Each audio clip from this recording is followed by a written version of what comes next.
Modern history has not yet seen China launch military campaigns outside its borders. A Chinese tradition says you should not climb or shake the tree. You only have to wait until the fruits fall into your hands. The Chinese were willing to wait, whether it took 1,000 years or not. However, this tradition appears to be broken by Emperor Xi Jinping, a Chinese communist leader. China's economic and military might are spilling over from mainland China. The sleeping dragon is about to wake up, and the world is in for a rocky ride.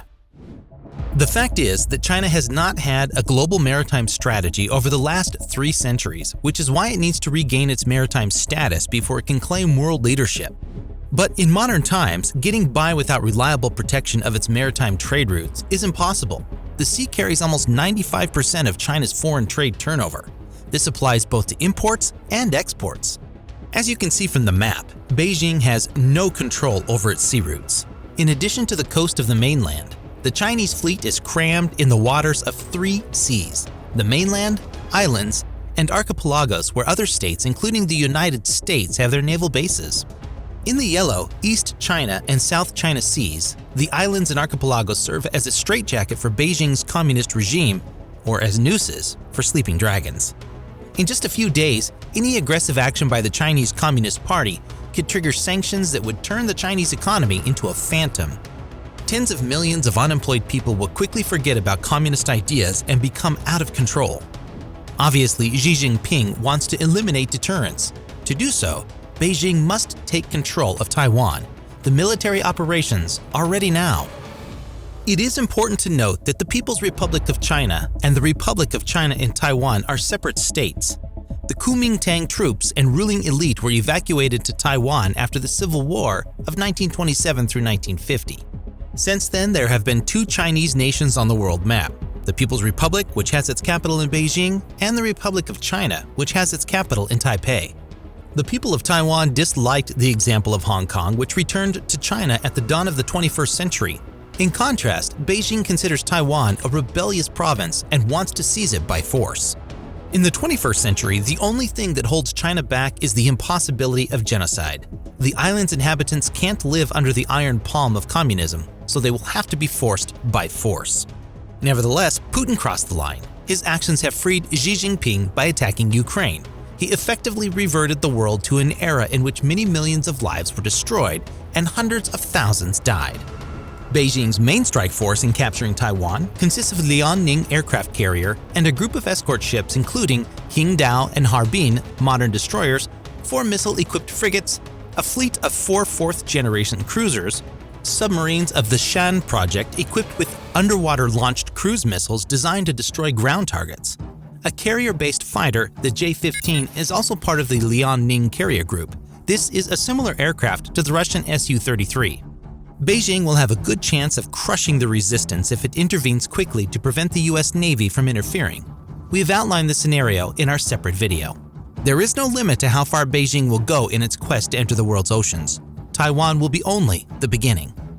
When the Chinese Communist Party wins the local war, the Chinese Communist Party will control Taiwan's economy. It is possible that your gadget on which this video is broadcast is made in the vicinity of Taipei, despite the island's lack of natural resources. Half of the world is reliant on Taiwan's electronics industry.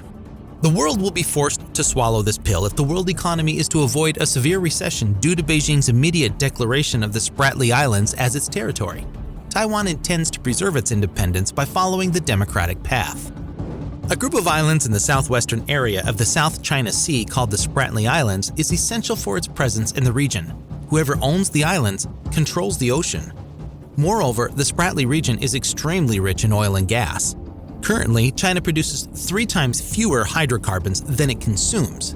However, if the archipelago goes to China, it will guarantee China's energy independence. Today, Vietnam, China, Taiwan, Malaysia, the Philippines, and Brunei all have military contingents on the islands. However, Beijing is constantly increasing its military presence on the islands. The YJ-12B, YJ-62 anti-ship missile systems, and air defense systems were deployed there in 2018. 72 fighter hangars were also built. Other countries' garrisons will have no chance of defending themselves. Capturing the Spratly Islands will be a relatively more straightforward military task than capturing Taiwan. Moreover, Beijing has experienced such military operations. In 1974, China took control of the Parcel Islands, which no one could stop. The maneuver did not extend beyond diplomatic démarches. After all, there are also the Diaoyu and Ryukyu archipelagos in the East China Sea, as well as Okinawa. For many years, Japan has claimed these islands as its own. But Beijing believes Japan illegally seized them and deprived China of wealth and resources in the East China Sea. He tells his supporters, the time will come when they must pay. Hooray! 1.4 billion Chinese answers. The Chinese government wants the East China Sea under complete Chinese control so that no doubt exists in the world about China's status as a true superpower. Once Taiwan and the nearby islands and archipelagos have been captured, the Chinese dragon will turn its attention to the mainland. It is estimated that the war on the border with India for southern Tibet will be the bloodiest in the history of mankind, since China and India share almost half of the world's population. This conflict dates back 100 years, when British India became a colony. The McMahon Line was established, the border between British India and Tibet. Upon becoming independent, India recognized this border. Although Tibet was not opposed, the Chinese army invaded Tibet in 1950. Mao Zedong's troops crossed the Yangtze and overrun the Tibetan army. The southern part of Tibet remained under Indian control. It later joined the Indian state of Arunachal Pradesh, but China demanded it back after a century. The State Council of China approved renaming 11 settlements in the Indian state of Arunachal Pradesh on April 4, 2023, following the latest incident around southern Tibet. As a result of the Chinese Foreign Ministry's assertion that southern Tibet is China's territory, it is its sovereign right to give new names to it. In response, India prepares for war. Among the Indian armed forces, there are about 1.4 million soldiers. About the same number are in the reserves.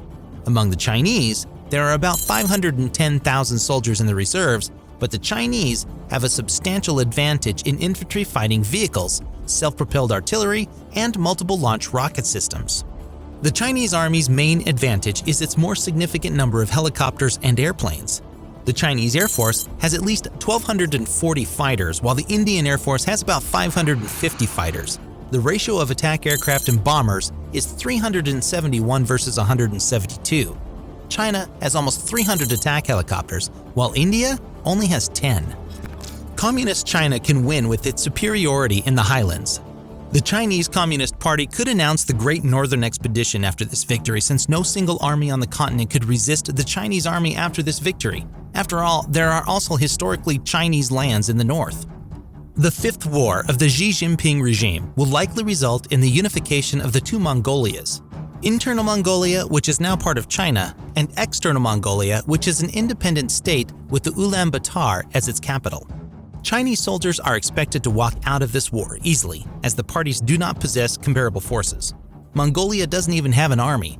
Its 9,000 fighters are armed with 1950s-era equipment and weapons. For China, annexing Mongolia wouldn't make sense if it weren't for the main goal of the Great Northern Expedition.